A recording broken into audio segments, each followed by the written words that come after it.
Good morning, CSL Midtown. It is always a pleasure to be with you. So thank you for having me.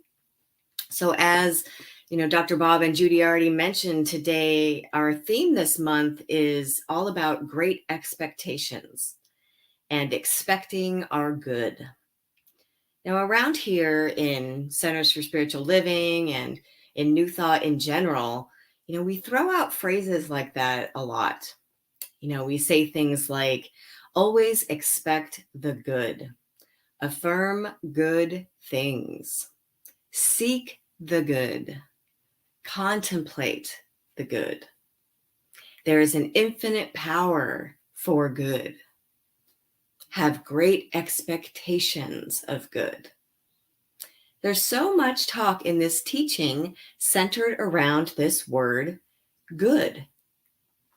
Now, the Science of Mind textbook version that I have is one of those big fat leather-bound ones, and it has a concordance built into it in the back of the book. And the concordance shows you a word, and it gives you all the places in the book where that word appears. And it's a very handy tool for, ministers and practitioners, or really anybody who, if you need to study or research a particular subject. So I was looking at it the other day, and I happened to notice that according to the concordance, the word good or goodness appears in the Science of Mind textbook 109 times. That's a lot. So to put it in some perspective, the word spirit, for instance, only appears 83 times, and the word God 74 times. So good appears more than spirit and more than God. There is obviously some importance around this idea of good. What is our good? Have you ever thought about that? I want you to right now. And I do mean you personally. What is your good? If you were in a class studying Science of Mind and New Thought principles, and you read how extensively Ernest Holmes wrote about our good, and let's say you read a random quote, if we could have that quote put up for everybody. If you read this by Ernest Holmes, he says, "Here and now, we are surrounded by and immersed in an infinite good. How much of this infinite good is ours? All of it." That is from the Science of Mind. All of it is ours. So what is your good? How would you answer that? Well, let's consider two different responses to this question. Person A and person B. I ask both of them, what is your good? Person A responds like this. My good is any good thing that I want and I deserve. My good is my home, a beautiful place for me to live that gives me shelter. My good is the work that I do every day, my wonderful job that I love that provides me, income and supports my family. My good is plenty of money in the bank so I can pay all my bills and even more, have money left over for anything that I might want. My good is my healthy body that feels good with energy and vitality, no sickness. I don't even catch a cold. My good is a great loving relationship with a life partner who's really smart and good looking, who I love so much and who loves me deeply. That is my good. Those are all great things, great experiences, and perfectly fine ways to describe our good. Nobody would argue that any of those things aren't good. Can we have and experience any and all of those things? Of course, absolutely. But when person B is asked, what is your good? They respond like this. My good is the wholeness, abundance, love, peace, joy, and harmony of God. Because I am one with God, all of God's unlimited good is available to me.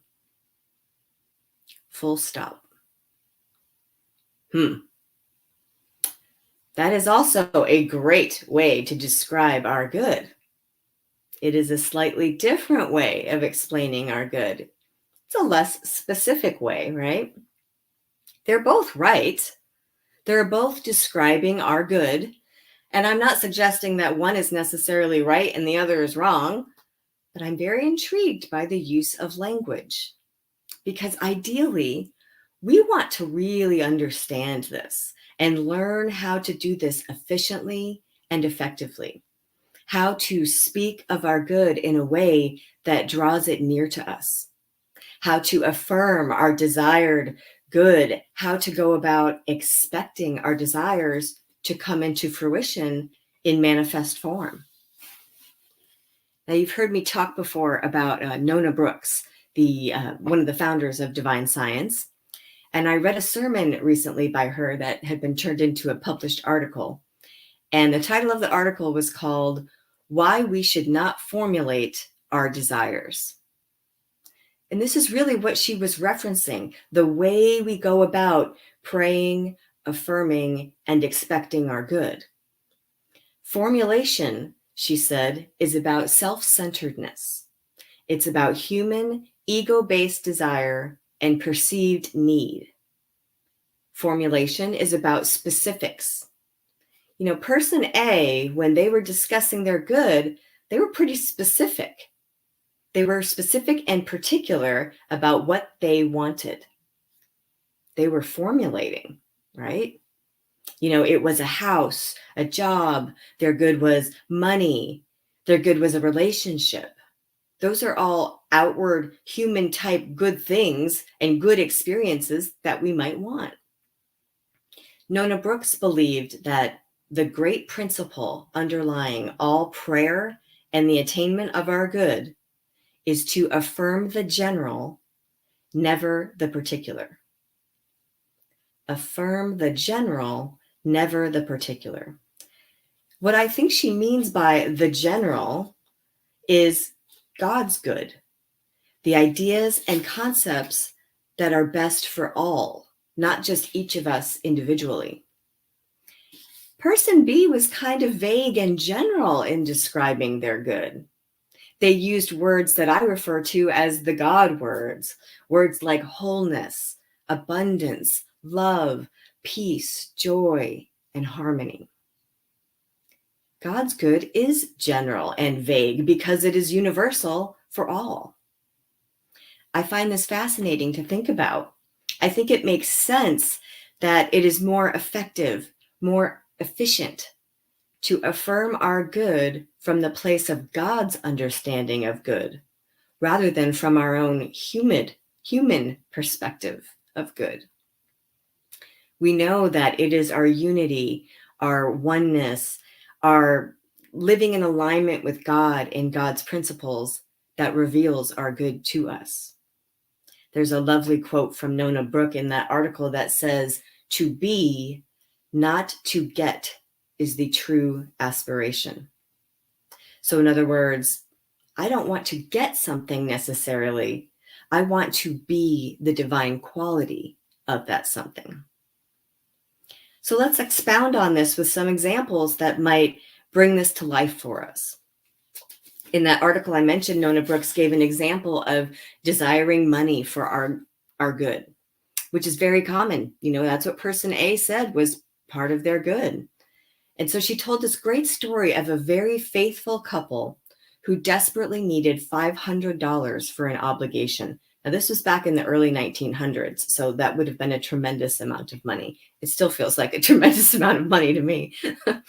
This couple believed that they had a right to their supply. They understood these principles. They affirmed their good, knowing with certainty that Spirit would provide the amount of $500. Well, guess what happened? They successfully demonstrated the $500 through a completely unexpected channel, but then it turns out the need had grown to $1,200. Why had the $500 come from infinite supply, but not the larger amount? possibly because they were being too particular in what they were affirming and what they were expecting. God's good is general abundance, not a dollar amount. Or as Nona Brooks says, I love this quote. She said, "A nickel held close to the eye shuts out the dollar behind it." We shut out the great ocean of supply by formulating the amount that we need at a given time. Now, as humans, I think our challenge is to back out of the specifics of the situation, stop measuring and limiting our good, and consider the universal, general, unlimited good that is available to all. We don't want money. We want to feel the wealth of life. We want to experience abundance. We want our needs met effortlessly. Abundance is not the state of a human bank account.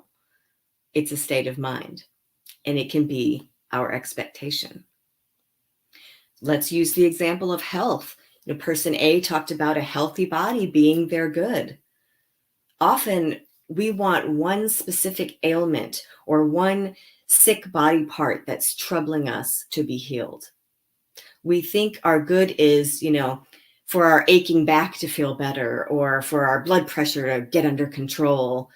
But our entire physical expression is a demonstration of God's perfect wholeness. That's our true good. That is God's good that's true for all life. We don't want a specific limited experience of health that is just a portion. We want to express, as Ernest Holmes says in Science of Mind, express as an unlimited open channel for divine good to flow in and through us freely, generously, as it does through all life. Health and wholeness are universal good. Let's look at the example of, our work as our good. Person A talked about a job being their good, but we don't want a specific job for ourselves. We want to love what we do to the point that it doesn't even feel like work. We want to contribute to the world to fulfill our divine purpose. We don't necessarily want a job with income and pay, but we want to experience success and prosperity. What we want is to express as the creativity of God. We recognize and want this for everyone, for all life. That can be our expectation. Love is, of course, a beautiful and wonderful example of our good. We all want and deserve to experience love. We don't want a particular boyfriend or girlfriend or a specific person to be our partner or spouse. We're looking for love in general and want to be loved in general. Our spiritual challenge is to understand and affirm that we are the love that we wish to bring into our experience. You can think of it like a conditional statement. If God is love and we are all one with God, then we are all love. We recognize it in ourselves first. That is what we affirm and expect, our own expression of love. We recognize it in others, that they are expressions of love, and that is what we end up drawing to us and allowing into our experience. So this is about thinking not from the self point of view, but from the universal point of view. It's about affirming and expecting God's good, God's general, expansive, universal good. And I think this can be a little difficult for us. It's difficult for me. We humans like to have clarity and be specific about what we want. There are some offshoots of New Thought that, I've given talks about that seem to contradict what I'm saying. Ideas like go make a vision board and put pictures of all the good that you want to get on it, and take your journal out and write down specific good things that you want to receive. It's almost as if the more we begin to understand that our good is truly unlimited, the more we get started limiting it. We love to focus on our particular good with sometimes myopic, fixated vision. Now, something that I think really illustrates this for us is how to catch a monkey. What did she just say? Yes, how to catch a monkey. I read about this in a book a couple of years ago, and I didn't think it was true. So I did some research online, and it turns out that this is actually true. This is a legitimate method for catching a monkey. Why would you need to catch a monkey, you might wonder? Well, apparently, there are over 600 different species of monkeys, and most of them live in African jungles. So if you think about a zoo somewhere in the middle of America that needs some African monkeys for their zoo, how are they going to get them? Well, they have to catch them, and they have to capture them in a way that does not hurt or torture the monkey, of course. So this is what they do. They take a big, heavy glass bottle or jar that has a small opening with like a skinny neck, and they put sweet-smelling nuts in the bottom of the bottle or jar. And then they put the bottles on the floor of the jungle, and they leave, and they just wait. And the zoo people come back the next day, and inevitably, there is a monkey trapped sitting next to every bottle. How? Well, what happens is the monkey comes along and smells the nuts, and it really wants the nuts. That is some good stuff for the monkey. It wants some sweet nuts. It investigates the bottle, and it puts its arm in there, closes its hand around the nuts because it wants them. It wants them really badly, and it's trapped. The monkey can't take its hand out of the bottle as long as it's holding the nuts. He can't get his fist through the neck of the bottle, but it's unwilling to open its hand and let them go. He really wants those precise, exact nuts. The bottle's too heavy for it to pick up, so the monkey just sits down and he's trapped. Now, this sounds ridiculous. We want to laugh at this silly monkey. Just let go of your nuts. What are you doing? Friends, we are the monkey in this scenario. Sometimes we have such a tight grip on what we think our good is. We calculate and we formulate and we plan and we focus on our human desires, knowing they are ours to claim. We hold on tight to them. And I think it's possible we can become trapped by them.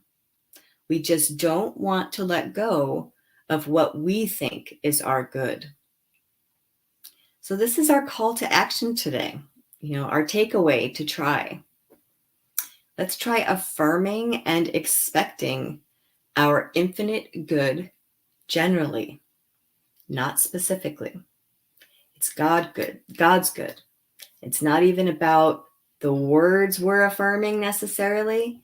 It's about our consciousness. Let's meditate on and think about what divine good means to us and feels like. What does abundance feel like? What does love feel like? Peace and joy and wholeness, what do they feel like? Let's not be monkeys. Let go of the nuts. It's when we let go of our human ideas and take our hand out of the bottle and look around, we see that God's omnipresent good is available to all of us. I'll leave you with that today. Thank you for having me.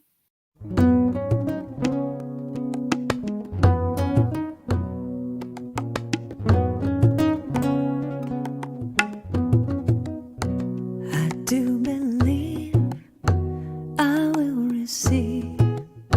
I just have to know and then declare it to be so with an open mind and just a little bit of time. If it serves my highest good, then it will be mine.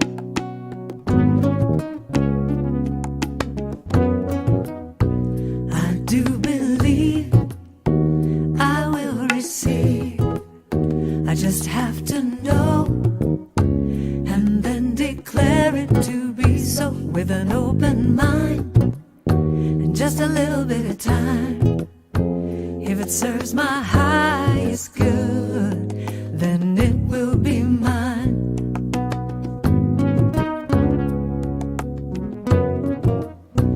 I do believe I will receive. I will receive. I just have to know. I just have to know, and then declare it to be so. With an open mind. With an open mind. Just a little bit of time. Just a little bit of time now. If it serves my highest good, then it will be mine. I do believe. I do believe. I will receive. I will receive. I just have to know. Just have to know. And then declare it to be so, with an open mind and just a little bit of time. If it serves my highest good, then it is mine. I do believe. I do believe. I will receive. I will receive. I just have to know. Just have to know. And then declare it to be so, with an open mind. Just a little bit of time. If it serves my highest good, then it is mine. I do believe. I will receive. I just have to know, and then declare it to be so, with an open mind. Just a little bit of time. If it serves my highest good, then it is mine. Anything I want, it is mine. Anything I want, it is mine. Perfect health, it is mine. Perfect health, it is mine. Joy and peace, yeah, it is mine. Joy and peace, it is mine. Love, love, love, it is mine. Love, love, love, it is mine. If it serves my highest good, it is mine. If it serves my highest good, it is mine. If it serves my highest good, it is mine.